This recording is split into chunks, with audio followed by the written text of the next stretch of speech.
believe this should read the creation of the authorizer fee report. And so, if my read is correct, I'd encourage us to make that change. Then I would encourage that we add a fourth point in that same section. So it would list as number 4 under paragraph F of section 5, that would require LEAs to share student directory information as part of their authorizing duties. This is also in the same piece of legislation. It's something that I think districts are required by law to provide, but have not historically provided consistently. The third and final point that I'd like to make is just to encourage this group and the board to continue the 100% pass-through of funds and to write in language that permits the LEA to collect the funds, not to withhold the funds. I think that's important for a variety of reasons, one of which has to do with getting true ADM counts, getting correct ADM counts. These dollars really matter to operators who have to pay teachers, and my concern is that there could be difficulty paying teachers if there's a withholding of funds, such a large number of dollars, from an operator that's of a small enough size. Whereas if we follow the language in the law, which allows LEAs to collect the funds, I think we avoid that potential pitfall.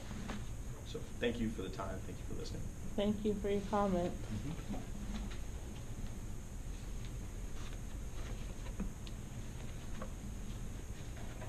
The final person is Jim Leckney. Leckrone, I'm sorry. I was a math teacher, so I had So my name is Jim Leckrone. I'm from East End Prep Charter School. Thank you for letting me speak here. I want to first support everything that Mia and Randy said. They stole a few of my points. Some would be shorter than I planned to be, which is great. But I want to support everything that they so articulate so well. What I want to focus on is section 5E. And as a charter school leader that was a founder, we take really great care to make sure that we're using every fund that we get from taxpayers for the education of our students. And we make sure we report everything and we know exactly where funds are going. They're actually going to educate the kids. And sometimes I think that's where I'm very passionate about making sure that doesn't get lost here, that the taxpayers' money that's going to educate our kids in our school is being used appropriately. So when you look at 5E, 1 and 2, what I would like to add in number 1 is accessible and available job descriptions for each of the full-time or part-time charter office personnel with clear roles and responsibilities and outcomes available to either the state board, charter school leaders, and or the public.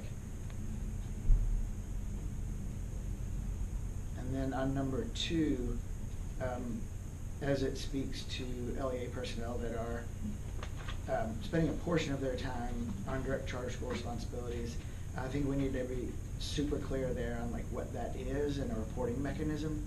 So some type of reporting mechanism that reports on not only time, but the criteria and the scope of work and what was completed.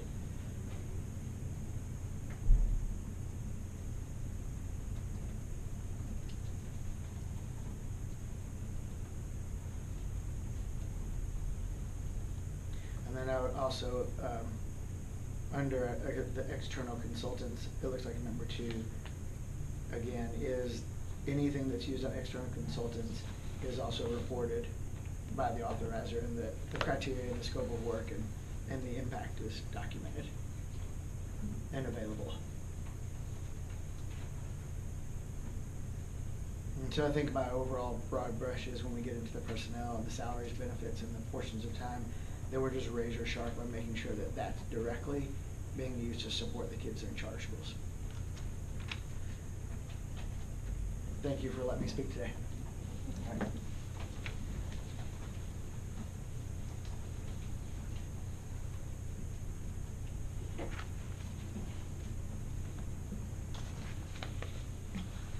Ms. Swafford, do you still want to pass, or? No, ma'am. Okay.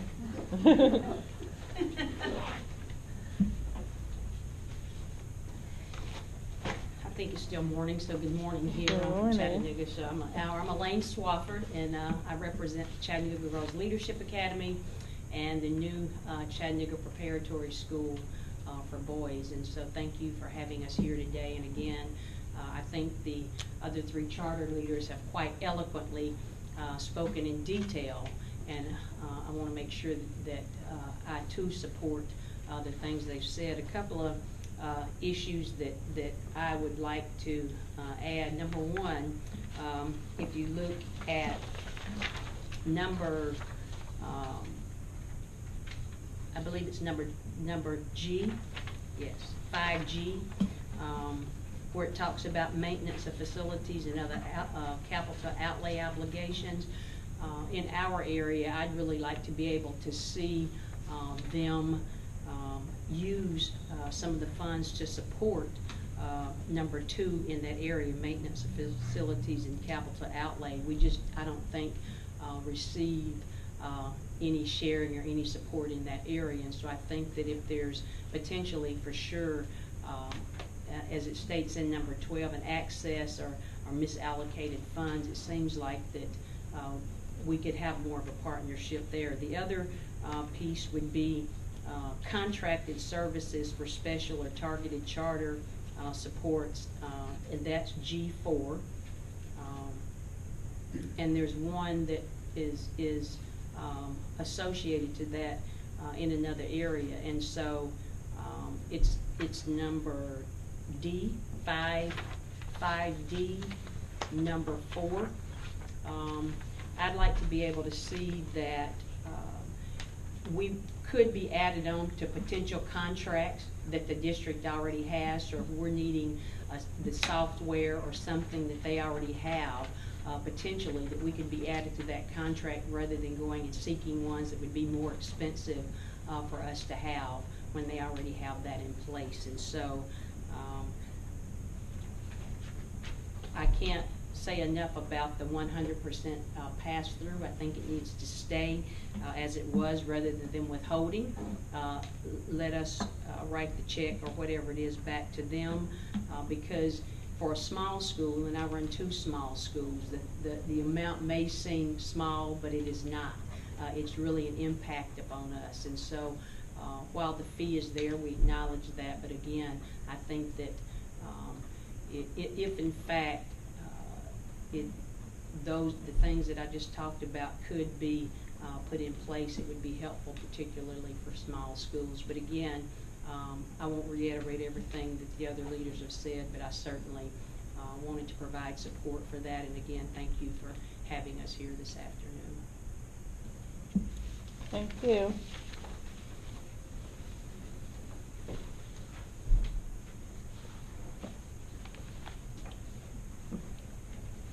Okay, those are all the people that I have who were able to sign up in advance to make a comment. Is there anyone who did not have an opportunity to sign up but would like to give a comment? Okay. So before I adjourn, I just want to make a few reminders. Although the time has passed to submit written comments to be considered with the packet of materials that will be provided to the board, you may always send any comments that you have directly to the state board members, and you can do so by using the contact information on our website. We have all of our board members and their email addresses listed. Our website is www.tn.gov/SBE. The board will vote on the final reading of this rule at its regularly scheduled board meeting on July 27th, 2018.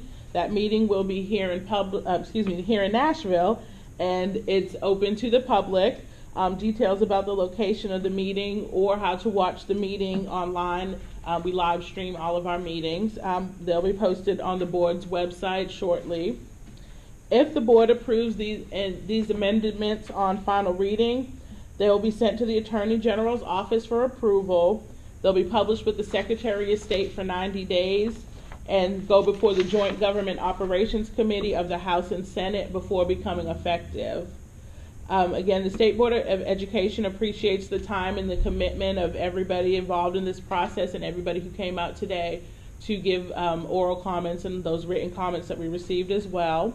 And with no further business on the agenda, this hearing is adjourned. Thank you so much for coming.